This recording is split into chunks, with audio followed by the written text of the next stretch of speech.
সামনে আবার বর্ষা আসতেই চলেছে, সেই জায়গায় নদী বাঁধের কোনো কাজ হয়নি, এমনটাই দাবি করেছেন এলাকার বিধায়ক। বুধবার পুরসুরা বিধানসভার পক্ষ থেকে 5 দফা দাবি নিয়ে চাপাডাঙ্গা ইরিগেশন অফিসে ডেপুটেশন দিলেন পুরসুরার বিজেপি বিধায়ক বিমান ঘোষ। এদিনের ডেপুটেশন প্রসঙ্গে কি জানাচ্ছেন বিধায়ক, তার মুখ থেকেই বিস্তারিত শুনুন।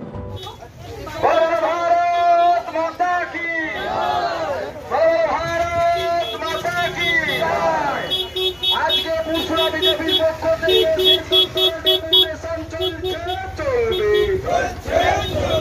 বিজেপির ডেপুটেশনে সমস্ত মানুষ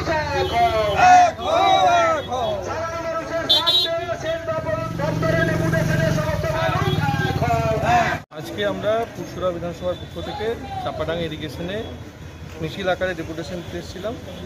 সেখানে এসে আমরা আমাদের 7 দফা দাবি আমরা রেখেছি। উনি বলছেন যে আমাদের হাতে কিছু নেই, যেইটুকু আছে আমরা করব। 2 দফা দাবি সলিউশন হয়েছে, বাকি দাবি সলিউশন হয়নি। ওনাকে বলেছি, উনি উপরে জানাবেন। আবার এর প্রবলেমের সলভ না হলে বন্যার আগে আমরা আবার আসবো, বর্ষার আগে আবার আসবো।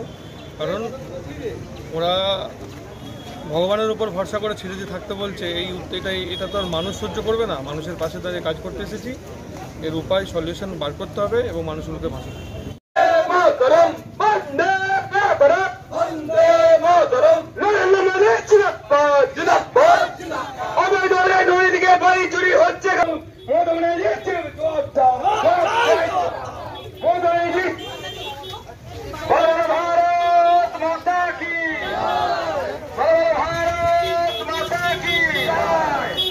আজকে পুরসুরা বিজেপির পক্ষ থেকে